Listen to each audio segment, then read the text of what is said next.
Nos episódios anteriores, conhecemos um pouco da vida de Mênecles, um ateniense que teve uma longa vida e foi casado por 2 vezes. Contudo, permaneceu sem filhos de sangue, o que levou a adotar o seu ex-cunhado, irmão de sua segunda esposa e também filho de seu melhor amigo. Conhecemos a vida de Mênecles através do discurso feito pelo orador Iseu. Iseu, como vimos, é um orador pouco conhecido, e o interesse por ele no cenário acadêmico em geral cresceu nas últimas décadas, principalmente por ele fornecer valiosas informações sobre a dinâmica do oikos. Infelizmente, nem todos os discursos de Iseu ainda estão traduzidos para o português. A desconfiança sobre o mérito retórico de Iseu começou na própria antiguidade, que o considerava um orador menor. Vamos prestar atenção sobre o que o professor Marco diz sobre isso. Bom, o corpus isocrático, ele é menor que os outros, né? Então, assim, enquanto você tem muita coisa de Demóstenes, né, você tem muita coisa de Lísias, né? Tirando os oradores que realmente os oradores menores, né, como Hipérides, enfim, e outros. Mas dentre os maiores ali, o corpus de Iseu é o menor. Um outro detalhe é que o Iseu também possui discursos apenas de causas judiciárias. Então, ele teria influenciado pouco porque os seus discursos versam apenas sobre um gênero, né, de discurso retórico. Então, nesse sentido, Iseu ficou restrito, né, a essa categoria. Por outro lado, como eu já havia dito, o estilo de Iseu é muito carregado, né, é um estilo muito artificioso, e nota-se isso não só a partir das críticas que o próprio Dionísio de Halicarnasso fez, mas também a partir das próprias traduções, né? Não se lê facilmente em qualquer tradução os discursos de Iseu, e muito menos para quem traduz, né? Torna-se ali uma tarefa muito simples de ser feita. Então, desse ponto de vista, ele parece ter causado uma certa dificuldade para aqueles que queriam ou que desejavam ter acesso aos seus discursos. Então, eu elencaria essas principais características. Um discurso muito artificioso, né, baseado muito em provas testemunhais, e também um plano um pouco, digamos assim, o seu plano de discurso ele está voltado a uma argumentação muito técnica, que para o grego da época talvez não parecesse muito complexa, né? Isso vem a aparecer para a gente por falta de fonte, mas essa tecnicidade que aparece no seu discurso tem muito a ver com o conhecimento que ele tinha acerca das leis.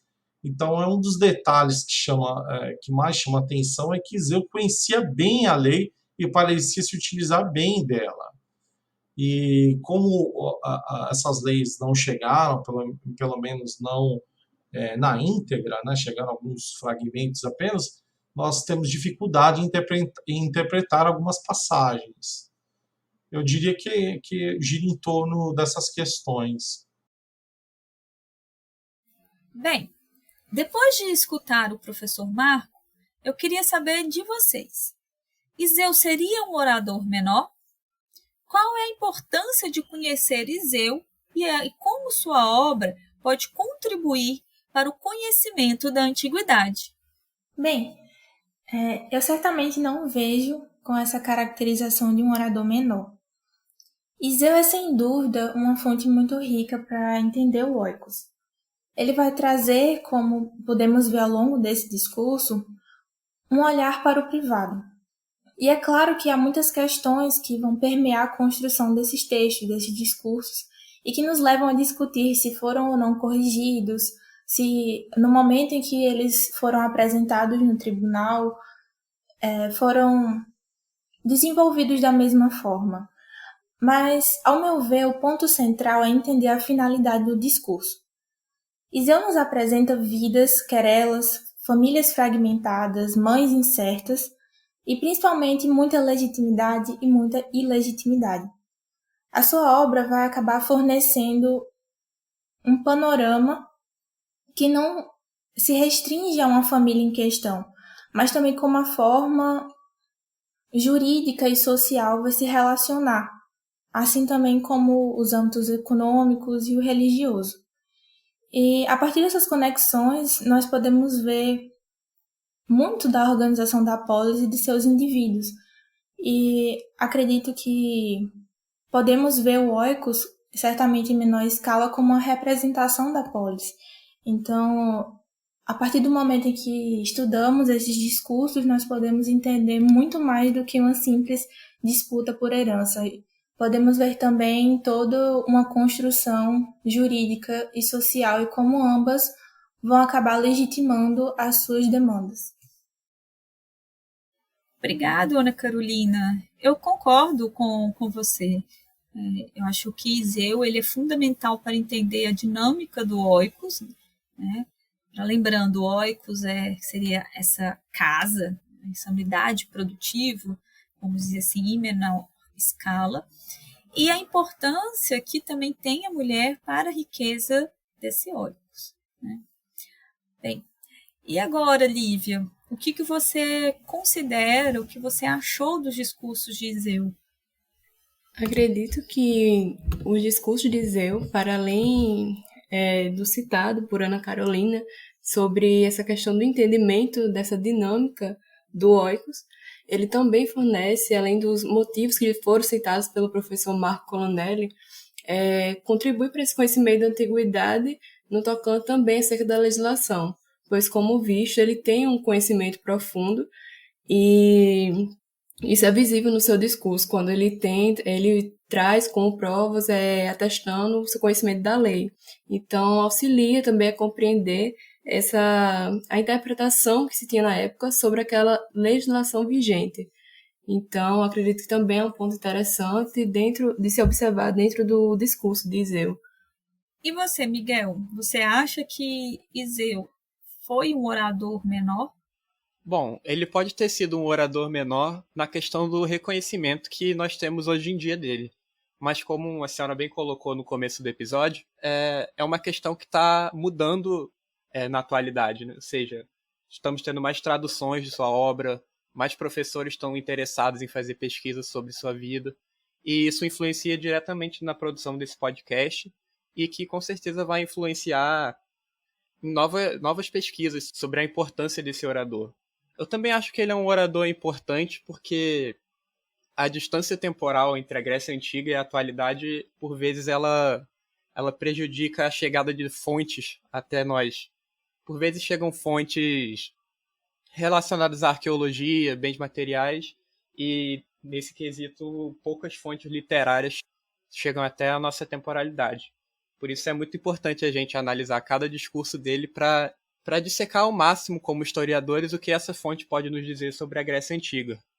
E, assim como Lívia colocou a respeito do seu conhecimento jurídico e legislativo, a obra de Iseu também é muito importante para a gente reconhecer a questão da organização social, né? A importância do casamento, a importância da mulher, os rituais fúnebres, por exemplo, e também a questão das instituições, se podemos assim dizer, como os demos, as fratrias, confrarias, que estão muito presentes no discurso sobre os bens de Menecles. Então eu acho que todos aqui concordamos que Iseu não é um orador menor e também não precisa ser tratado como um orador menor, com pouca habilidade retórica, muito pelo contrário, a habilidade retórica dele se mostra também na forma como ele se utiliza da legislação e das organizações sociais né? Então, ele utiliza da forma como a sociedade está organizada na Atenas clássica para construir argumentos que são favoráveis a seus clientes, né? Então, a gente viu isso com relação ao casamento, a gente viu isso com relação à participação nas fratrias e confrarias, e também, especialmente, sobre os rituais fúnebres e o casamento. Então, eu acho que, além dessa parte desse conhecimento que envolve o próprio grego e a tradução dessa fonte, né, essa nova perspectiva com relação ao direito e à sociedade foram fundamentais para que o especialista olhasse Zeu de uma forma diferente, né? E, com isso, considerá-lo uma fonte primordial para entender especialmente os aspectos ligados à vida privada na Atenas clássica. O professor Marco também elucida as particularidades de Zeu e especifica as características do discurso sobre os bens de Mènacles. E Zeu, como eu já havia dito, ele possui discursos majoritariamente judiciários. Esses discursos, eles acabaram sendo bem delimitados pelas retóricas, principalmente aristotélica, a de Anaxímenes, né, nas retóricas posteriores também. Ele acabou sendo bem delimitado em suas partes, e essas partes parecem ter sido exaustivamente repetidas por todos os oradores ou logógrafos que escreviam discursos judiciários. Essas partes, em primeiro lugar, nós temos o proêmio, né, que inicia o discurso, depois a narração, depois a argumentação, que se divide em algumas partes, né, e o final do discurso, que seria o epílogo. Para cada uma dessas partes, as retóricas aconselham determinados argumentos que devem ser utilizados. Esses argumentos eles são divididos de acordo com a retórica aristotélica em argumentos lógicos, né, éticos e patéticos. Os argumentos lógicos são argumentos que se voltam mais à argumentação, né? Então ele utiliza aí algumas formas lógicas de argumentação. Os argumentos éticos se baseiam mais no caráter do orador, e os patéticos se voltam para uma interação com a audiência, tentando despertar aí ou comover a audiência, né? Tentando despertar essas emoções na audiência. Diante desse panorama entre as formas de argumentação e as divisões dos discursos judiciários, Zeu parece ter inovado em relação aos outros, principalmente a Lísias, né? A comparação é muito feita com Lísias porque o Lísias era logógrafo como o Zeu, e também tem bastante discursos judiciários. Por isso que essa comparação com Lísias é muito mais forte do que com outros oradores. Mas voltando à comparação em relação a Lísias, Zeu parece não privilegiar muito a força patética no proêmio e nem desenvolver muito a sua narração. Enquanto que Lísias já consegue, no seu proêmio, passar, pelo menos, digamos assim, ele consegue já produzir uma certa captação da sua audiência, o que é diferente de Zeu. E Zeu, ele prefere muito mais o plano lógico do que virá, do que insistir sobre a audiência em seu proêmio. O que acaba tornando essa tarefa para Lísias menos complexa, porque ele passa já para a narração tendo captado essa benevolência. O Iseu, ele, apesar de fazer acenos, né, se é que a gente pode definir assim, apesar de fazer acenos para a audiência, ele não privilegia posteriormente uma narração completa. Ele acaba por omitir alguns fatos e distribuir esses fatos que foram omitidos na argumentação. Então, Iseu ele acaba diluindo a sua narração e utilizando alguns fatos dessa narração próximos aos argumentos-chave, principalmente argumentos que tenham outros tipos de provas, né, que não as provas técnicas, que seriam provas provenientes de testemunhos, né, inclusive testemunhos de escravos sob tortura, né? Então, essas provas não técnicas, elas sempre caminham para e passo no discurso de Iseu com outras argumentações técnicas, digamos assim. Então, Iseu acaba acumulando, próximo aos pontos-chave de argumentação, partes da sua narração e utilizando provas não técnicas para desenvolvê-la. Então, eu diria que, neste plano, o epílogo, basicamente, o Iseu repete, ele se utiliza muito de repetições ao longo do seu discurso, repete exaustivamente certas expressões, e próximo ao epílogo, ele faz uma recapitulação na qual ele repete expressões inteiras novamente para os juízes. Lísias tem um epílogo um pouco mais leve do que esse, não é um epílogo que insiste, né, sobre uma rememoração, deslizando assim, um pouco mais para um argumento patético. Então, eu apontaria essas como as diferenças, assim, mais em relação a Lísias. Quanto aos outros, fica um pouco prejudicado, porque são oradores que escreveram outros tipos de discursos, né, principalmente discursos políticos. Mas no plano da expressão, pode haver alguma conexão com Demóstenes, né, pela veemência com a qual Iseu acaba construindo, né, a sua argumentação. Então, Iseu não deixa de ter um estilo veemente na sua forma de argumentar, e isso, se a tradição estivesse correta, né, pelo fato de Demóstenes ter sido seu discípulo, parece ter aí influenciado o orador político ateniense.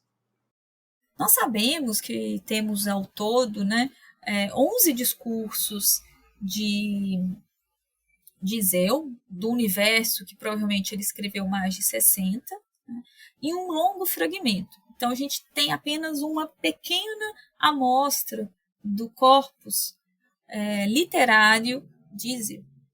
E mesmo dentro dessa pequena amostra, o discurso sobre os bens de Mênecles tem uma singularidade. Então, eu gostaria de saber de cada um de vocês qual é a singularidade do discurso sobre os bens de Mênecles. A singularidade desse discurso que me atraiu é na forma em que Iseu ele trabalha de forma habilidosa nessa construção do ethos positivo do morto, do filho adotivo também, em que ele atesta e tenta comprovar de que Mênecles era um bom cidadão, que ele teve um casamento legítimo e harmonioso e que todo o processo de adoção se deu conforme a lei. Então, é bem interessante como ao longo do discurso ele vai fazendo essa defesa continuamente da construção desse ethos de uma forma a comparar com o ethos do seu oponente, que é construído de uma forma negativa, que, como vimos, é empregando essa técnica chamada da diabolé. Miguel, para você, o que foi o mais singular nesse discurso? Bom, o ponto que mais me chamou a atenção nesse discurso é a forma que Iseu ele procura narrar os acontecimentos de uma maneira muito emotiva, algo que ele está sempre tentando trazer o seu cliente caracterizar ele como um ser humano perfeito, poucas falhas, e enquanto isso que Lívia colocou, sempre comparando ele, sempre fazendo comparações entre a vida privada do Menecles e do irmão. E para você, Ana Carolina, qual foi o que você destaca nesse discurso? Assim como a Lívia e o Miguel, eu também acredito que uma das singularidades reside na construção do ethos, mais especificamente no momento do casamento. Eu acredito que também, em relação a outros discursos de Iseu, nós não temos tantas caracterizações românticas nos discursos, geralmente por serem discursos em que há disputas com mulheres que não seriam legítimas. Então nós temos nesse discurso uma descrição de uma esposa legítima. E acredito que Iseu, ele tenta fazer isso de uma forma muito romântica que eu particularmente não encontrei em outros discursos. Então acho que essa é uma das singularidades para mim. Esse ponto ele é interessante, Ana Carolina, porque, de fato, esse casamento harmonioso de Mênecles com sua segunda esposa ocupa uma parte significativa do discurso, né? E são poucas fontes gregas que demonstram essa parceria dentro do oikos do homem com a mulher, né? Então a mulher ela é consultada nas decisões do marido, é como se ela tivesse uma voz dentro do oikos, né? O que faz com que também pense o casamento no mundo antigo de uma forma diferente, porque por vezes essas relações são descritas de uma forma resumida, na qual a mulher estaria totalmente apagada, né, e qual todos os direitos residem aí nos homens.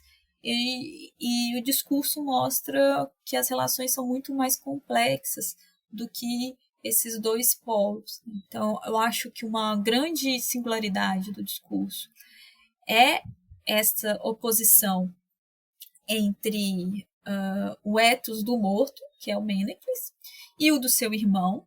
De fato, o irmão é caracterizado como um verdadeiro vilão, uma pessoa muito gananciosa, tá? E também a caracterização desse casamento, né?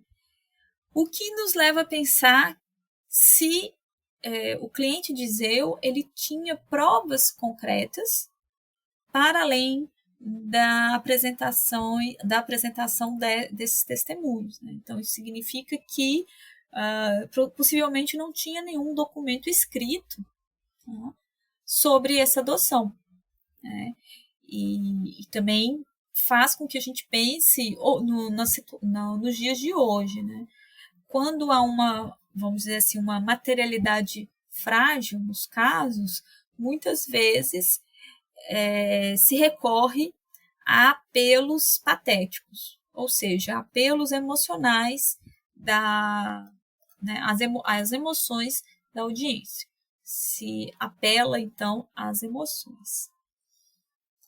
Bem, Iseu, de uma forma geral, demonstra a importância da retórica para a sociedade ateniense e também a relação fundamental entre ethos e pathos que se estabelece entre o orador e sua audiência. De uma maneira bem simples, pode-se dizer que a maneira como se caracteriza os envolvidos é o ethos, tá?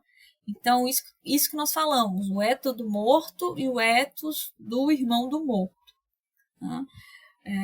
Todas as características positivas vão para Mênecles, o morto, e todas as características negativas vão para o irmão para o seu irmão. Por outro lado, a gente tem as emoções que esse discurso evoca na audiência, que é o patos, né? Então, sentimentos de indignação, de frustração, de revolta, de ira. Então, minha pergunta para vocês é, né, o discurso, ele se trata de uma adoção que supostamente foi feito pela influência de uma mulher.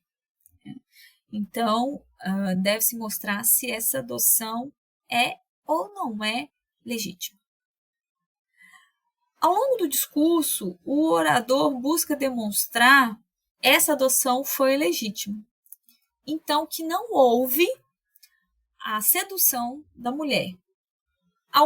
Ele faz isso através, né, da apresentação de uma vida exemplar e de um casamento legítimo de Mênecles com sua segunda esposa. A minha pergunta, então, para vocês é a seguinte: vocês acham que essa construção do ethos do morto, do Mênecles, e do ethos do irmão, o adversário do caso, influenciou o júri, nesse caso específico, da adoção, se a adoção foi ou não foi válida? A questão da adoção tem um papel muito relevante na Grécia no período clássico, porque os herdeiros eram apenas do sexo masculino, né? Então, quando não se tinha um filho homem dentro desse oikos, acabava se adotando outros, ou um filho, né, homem, para que esses bens continuassem dentro desse oikos, e para que esse oikos tivesse uma certa continuidade. Isso é um fator muito relevante nesses processos. Então, uma das coisas que mais se trabalha nesses discursos de herança é a relação do adotado com o pai adotivo, né? Construir uma relação entre os dois de harmonia, digamos, de honradez, né? Porque tudo isso está também na tradição grega, de uma forma geral, que é não cometer, que é uma das híbris, né, é desrespeitar os pais, enfim. Então, essa relação harmônica entre pai e filho adotivo acaba gerando uma certa disposição favorável no júri, porque percebe-se que nenhum outro fator influenciou nessa adoção e que o adotado se mostrou digno, digamos assim, de seu pai adotivo e mesmo após a sua morte, porque é ele quem continuará a fazer os rituais. Então há uma relação intrínseca entre o adotado e o pai que o adotou. Outros fatores que pudessem levar a uma adoção são vistos como falhas, né, nesse processo de adoção. E uma delas seria, talvez a mais comum, isso talvez fosse um argumento comum, né, um topos. O mais comum era a influência de uma mulher na adoção de determinada criança, né? Então, digamos que a influência na adoção poderia, de certa forma, fazer com que os bens que foram legados para o adotado fossem contestados pelos outros familiares, que, na ausência de um adotado, seriam os beneficiários dessa herança. Então, esse é um argumento muito utilizado, né, que é uma adoção feita sob influência exterior e não a própria vontade do morto, porque a vontade do morto também contava muito e ainda conta, né? Nós vemos isso até em questões testamentárias até hoje. E esse era um dos argumentos mais utilizados, que era uma certa influência sobre o, digamos aí, o pai adotivo. Então gira em torno disso, né, para descaracterizar a adoção e assim fazer com que os bens desse Oikos passassem aos outros familiares masculinos, que possivelmente eram os litigantes no tribunal. Ana Carolina, qual a sua opinião? Eu acredito que sim. Nós temos ao longo do discurso muitos ataques, o tio, no caso, ele é colocado de uma forma como destruidor de Oikos. E tendo as leituras e também tendo as informações que foram dadas no podcast, com as entrevistas, nós podemos perceber a importância que é a continuação do Oikos. Então, nós temos vários apelos ao longo do discurso e esses ataques constantes. E essa construção de ethos, ela é inevitável. Em qualquer discurso, há alguém para acusar e alguém para defender. E eu percebo essa construção como um grande indicativo do que ser ou do que não ser. E algo importante sobre isso é que não é necessariamente viver sobre as leis, viver de acordo com as leis, mas também em outros âmbitos. Até porque isso as ações sociais, religiosas e políticas vão ser utilizadas como respaldo para determinar se você é um bom cidadão ou se você não é. Então, nós vamos ver nos exemplos sobre o respeito fúnebre, tanto de Menecles com a primeira esposa, quanto do adotado, quando o próprio Menecles vem a morrer. Nós vemos também o momento em que ele devolve os presentes junto com o dote à sua segunda esposa, e isso não era necessário nem por lei e nem por costume. Não fazia parte de um rito, não era necessário, mas ele fez justamente para parecer uma pessoa bondosa. Então, todas essas construções... Ele não era uma obrigação dele, né? Isso, não era uma obrigação. Então, eu tenho certeza que isso foi colocado de forma bem enfática, justamente para colocar um ethos positivo. Então, ter essa noção de que o ethos vai além do âmbito jurídico é essencial. Então, eu tenho certeza que o impacto dessas acusações, tanto do tio, de falar que os ritos foram cumpridos, o luto com a primeira esposa foi concretizado antes dele pretender uma segunda esposa, tudo isso com certeza influenciou o júri na sua decisão. E Miguel, como você percebeu a construção do ethos nesse discurso? Bom, eu percebi dessa forma, como vocês bem apontaram, mas o fator que mais me chamou a atenção no discurso foi quando Iseu ele escreve diretamente que a esposa precisou ser convencida do divórcio. Ou seja, todos esses ataques sutis que ele coloca no texto, como por exemplo o fato dele ter devolvido o dote, dele ter devolvido a joia de vestes, está tudo materializado nessa questão que ele precisou convencer a esposa de fato a prosseguir com o divórcio, dando a entender que o casamento era muito harmonioso. De contraponto, vai logo de encontro com a acusação de que o divórcio tinha sido acusado principalmente pela mulher.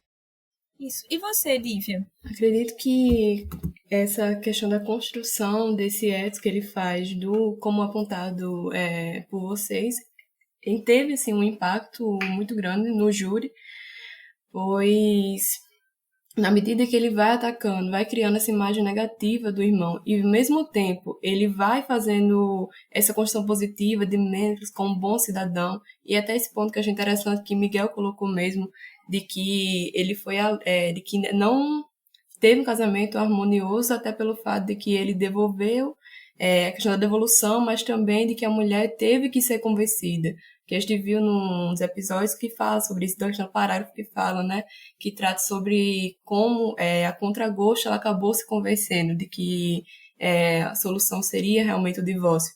Então, essa construção teve sim um impacto, né, de Menecles como um bom cidadão dentro do Oikos e criando essa imagem bem positiva do morto, assim como a sua relação também com o filho, né, durante os 20 anos que se sucedeu à adoção.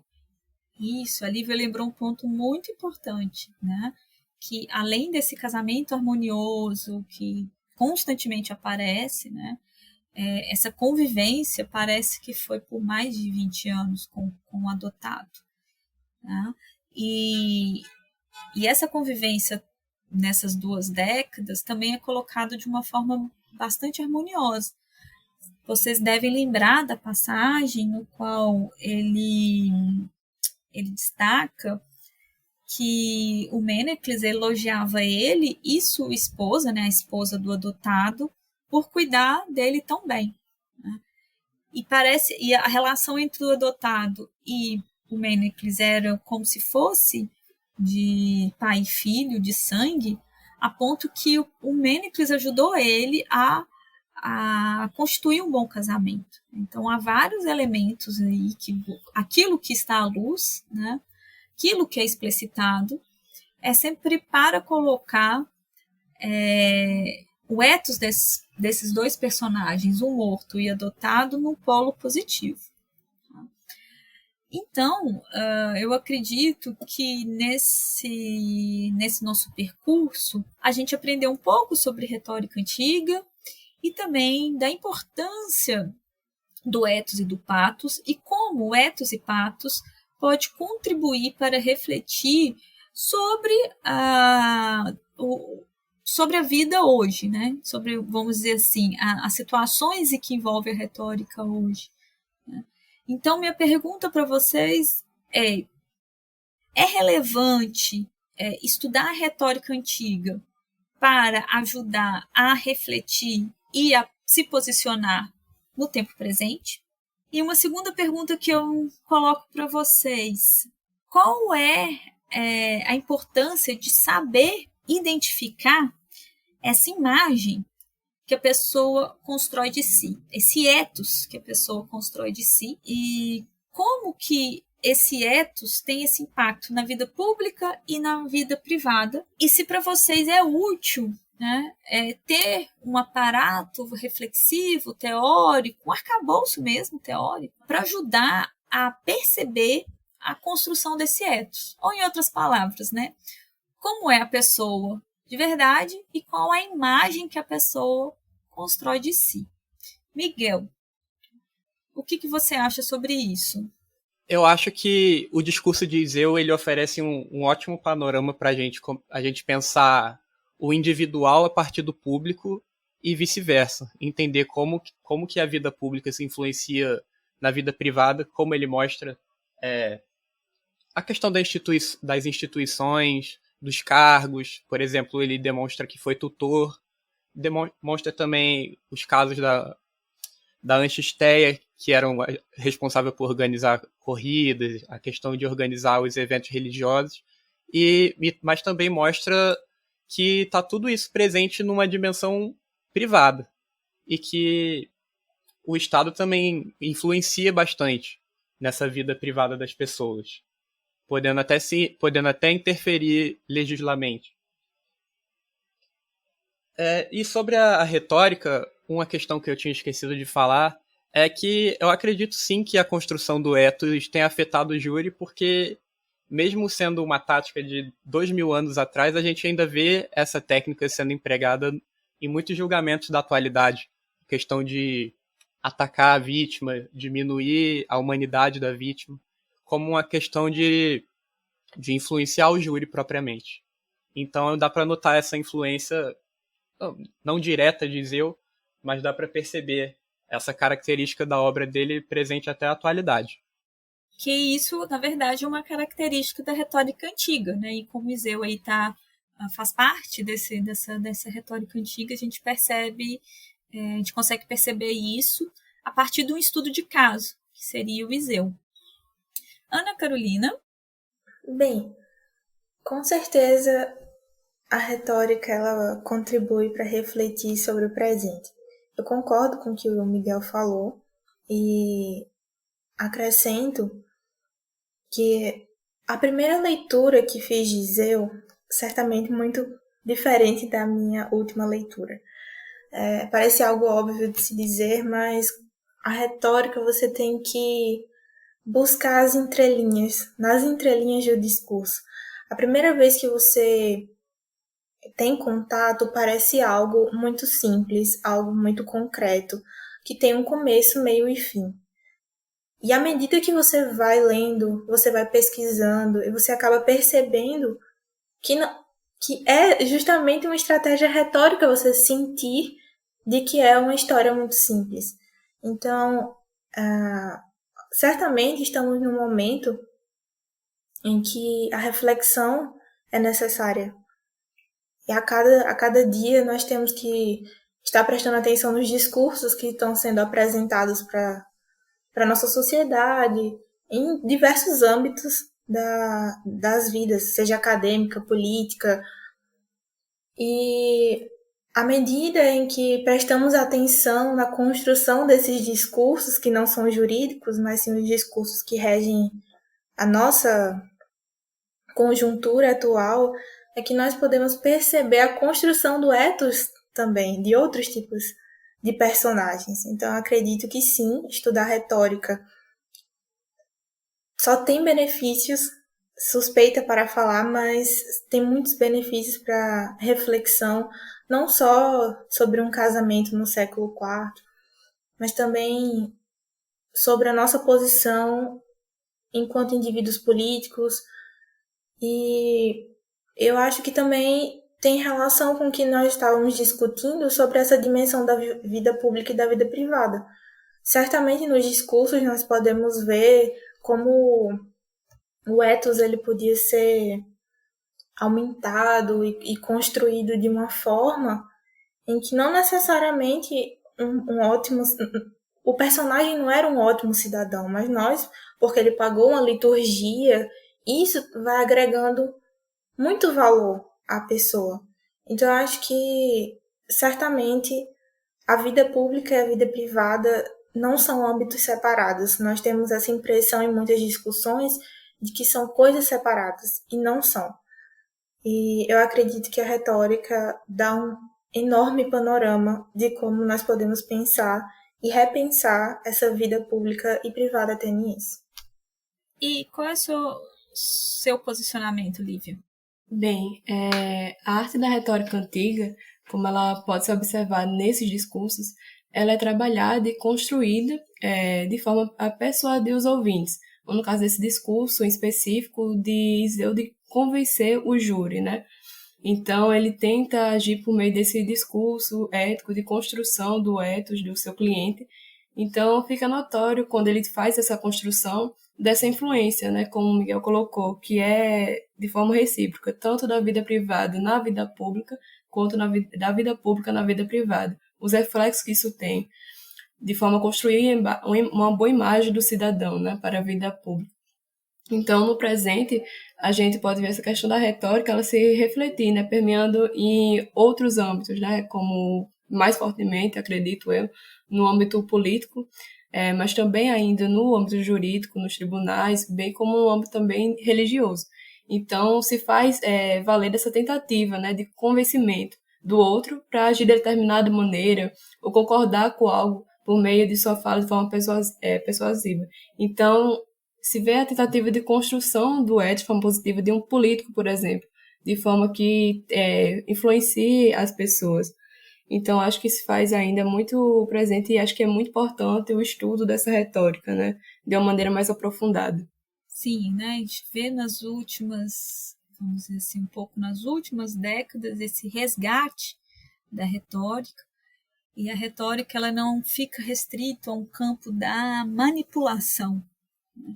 A um campo da mentira, mas, pelo contrário, a retórica é aquilo que vai permitir o sujeito identificar quando há construções, né, e perceber, né, a intenção daquele que está falando. Tá? Então, eu acredito que é um processo de grande amadurecimento, especialmente no que envolve a participação política. Né? Mas, como todos bem apontaram aqui, não se restringe apenas à dimensão pública, né? Mas, sobretudo, essa relação do público com o privado. Com isso, chegamos ao fim de nosso primeiro episódio sobre as considerações finais do discurso sobre os bens de Menecles. Gostaríamos de agradecer ao professor Marco Colonelli pela sua contribuição ao longo do projeto. No próximo episódio, contaremos com a presença da professora Ana Lúcia Curado, para conversarmos um pouco mais sobre esse riquíssimo discurso. Até semana que vem!